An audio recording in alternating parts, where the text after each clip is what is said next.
പാലക്കാട് നിയമസഭാ മണ്ഡലത്തിൽ ഉപതെരഞ്ഞെടുപ്പ് നടക്കാനിരിക്കുകയാണ്. ഷാഫി പറമ്പിൽ വിജയിച്ചതോടെ ഉപതെരഞ്ഞെടുപ്പിലേക്ക് നീങ്ങുന്ന പാലക്കാട് നിയമസഭാ മണ്ഡലത്തിൽ നിന്ന് ബി സ്ഥാനാർത്ഥിയായി ആര് എത്തും എന്ന ചർച്ച നേരത്തെ തന്നെ തുടങ്ങിക്കഴിഞ്ഞിരുന്നു. പല ബി നേതാക്കളുടെയും പേരുകൾ സ്ഥാനാർത്ഥിയായി ഉയർന്നു വരുന്നുണ്ട്. എന്നാൽ ലോക്സഭാ തെരഞ്ഞെടുപ്പിൽ വോട്ട് നേടുന്നതിൽ വൻ നേട്ടമുണ്ടാക്കിയ ശോഭാ സുരേന്ദ്രൻ കഴിഞ്ഞ നിയമസഭാ തെരഞ്ഞെടുപ്പിൽ പാലക്കാട് ഷാഫിക്കെതിരെ മത്സരിച്ച മെട്രോമാൻ ഇ ശ്രീധരൻ, ബി നേതാവ് സി കൃഷ്ണകുമാർ എന്നിവരുടെ പേരുകളാണ് ആദ്യം തന്നെ മുന്നോട്ട് വരുന്നത്. എന്നാൽ മത്സരിക്കാനില്ലെന്ന് മെട്രോമാൻ ഇ ശ്രീധരൻ ഇപ്പോൾ തുറന്നു പറഞ്ഞിരിക്കുകയാണ്. മത്സര രംഗത്തേക്ക് ഇനി ഇല്ലെന്ന് മാത്രമല്ല, സജീവ രാഷ്ട്രീയത്തിലേക്കും ഇല്ലെന്നാണ് ഇ ശ്രീധരൻ പറയുന്നത്.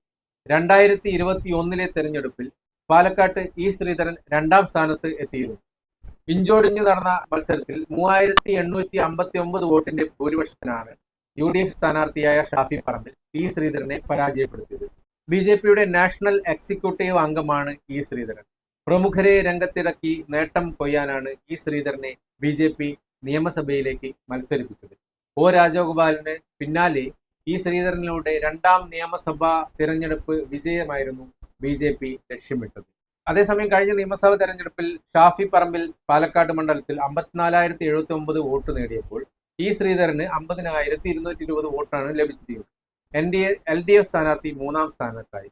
ഇനി 2014 നിയമസഭാ തെരഞ്ഞെടുപ്പ് കണക്ക് നോക്കുകയാണെങ്കിൽ UDFന് പാലക്കാട്ട് മികച്ച ഭൂരിപക്ഷം ഉണ്ടായിരുന്നു. 17,483 വോട്ടിന്റെ ഭൂരിപക്ഷമാണ് അന്ന് ഷാഫി പറമ്പിലിന് ലഭിച്ചത്. NDA സ്ഥാനാർത്ഥി ശോഭാ സുരേന്ദ്രൻ 2ാമതായി എത്തി. LDF സ്ഥാനാർത്ഥി NN കൃഷ്ണദാസ് 3ാം സ്ഥാനത്തുമായിരുന്നു. ഈ അവസ്ഥയിൽ നിന്ന് 2021 ഇ ശ്രീധരൻ മത്സരിച്ചതോടെ ബി വോട്ട് വിഹിതം വൻതോതിൽ വർദ്ധിപ്പിക്കാൻ കഴിഞ്ഞു.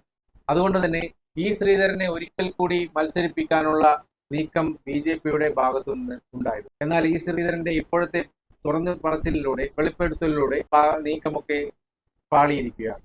അടുത്തതായി സ്ഥാനാർത്ഥിയാകാൻ സാധ്യതയുള്ള ആൾ ശോഭാ സുരേന്ദ്രനാണ്. പ്രിയങ്ക ഗാന്ധി വയനാട്ടിൽ മത്സരിക്കാൻ എത്തുമ്പോൾ എതിരിടാൻ ശോഭയെ നിർത്തണം എന്നായിരുന്നു ബി പ്രവർത്തകരുടെ പലരുടെയും ആവശ്യം. പ്രിയങ്ക ഗാന്ധിക്ക് എതിരായി ഒരു വനിത തന്നെ മത്സരിക്കട്ടെ എന്ന് ബി കേന്ദ്ര നേതൃത്വം തീരുമാനിച്ചാൽ ശോഭാ സുരേന്ദ്രൻ പാലക്കാട് എത്താൻ സാധ്യതയില്ല. എന്നാൽ വയനാട്ടിനേക്കാൾ ബി പ്രാധാന്യം നൽകുന്നത് പാലക്കാടിനാണ്. വയനാട്ടിൽ ആര് മത്സരിച്ചാലും 3ാം സ്ഥാനത്താണ് ബി എത്തുക. എന്നാൽ പാലക്കാട് അങ്ങനെയല്ല അവസ്ഥ. പാലക്കാട് വിജയ സാധ്യത മുന്നിൽ കാണുന്നുണ്ട്. കാരണം 2019 വെറും 3859 വോട്ടുകൾക്ക് ആണ് മണ്ഡലം ബി കൈവിട്ടത്. എന്നാൽ ഇപ്പോൾ നടന്ന ലോക്സഭാ തെരഞ്ഞെടുപ്പിലെ കണക്കുകൾ പ്രകാരം 9,707 വോട്ടിന്റെ ലീഡ് ആണ് പാലക്കാട് നിയമസഭാ മണ്ഡലത്തിൽ UDFന് കിട്ടിയിട്ടുള്ളത്. ഒന്നുകൂടി ആഞ്ഞു പിടിച്ചാൽ വിജയിക്കാൻ കഴിയുമെന്നാണ് ബി പ്രതീക്ഷ.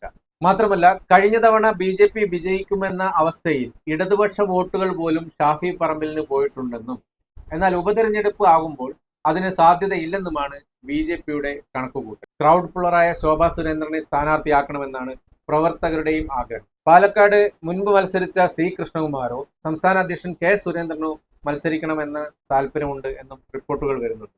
എന്നാൽ വോട്ട് നേട്ടമുണ്ടാക്കുന്ന കാര്യത്തിൽ ശോഭാ സുരേന്ദ്രന്റെ ഗ്രാഫ് ഇവർക്ക് മുകളിൽ നിൽക്കുന്നതിനാൽ കേന്ദ്ര നേതൃത്വം ശോഭയെ പരിഗണിക്കുമെന്നാണ് ഒരു വിഭാഗം കണക്കുകൂട്ടുന്നത്. ഇക്കഴിഞ്ഞ ലോക്സഭാ തെരഞ്ഞെടുപ്പിൽ ആലപ്പുഴ മണ്ഡലത്തിൽ നിന്ന് ശക്തമായ മത്സരം കാഴ്ചവെച്ചതിനാൽ ശോഭ വയനാട്ടിലോ പാലക്കാട്ടോ മത്സരിക്കണമെന്ന് അഭിപ്രായമുള്ളവരാണ് കേന്ദ്ര നേതൃത്വത്തിലുള്ളത്. ആലപ്പുഴയിൽ മുൻ തെരഞ്ഞെടുപ്പിൽ KS രാധാകൃഷ്ണൻ നേടിയ 1.87 ലക്ഷം വോട്ട് ശോഭ വന്നപ്പോൾ ഒറ്റയടിക്ക് 2.99 ലക്ഷത്തിന് മുകളിലാണ് എത്തിച്ചിരിക്കുന്നത്. NDAക്ക് വലിയ സ്വാധീനമില്ലെന്ന് കരുതിയ മണ്ഡലത്തിൽ ഈ മുന്നേറ്റം ശരിക്കും എതിരാളികളെ ഞെട്ടിച്ചിട്ടുണ്ട്.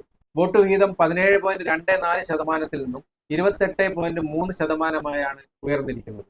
പാലക്കാട് ശോഭാ സുരേന്ദ്രൻ മത്സരിച്ചാൽ നേമത്തെ ഇടതുപക്ഷം പൂട്ടിച്ച നിയമസഭയിലെ അക്കൗണ്ട് ഉപതെരഞ്ഞെടുപ്പിൽ തുറക്കാൻ കഴിയുമെന്നാണ് RSS നേതൃത്വവും കണക്കുകൂട്ടുന്നത്.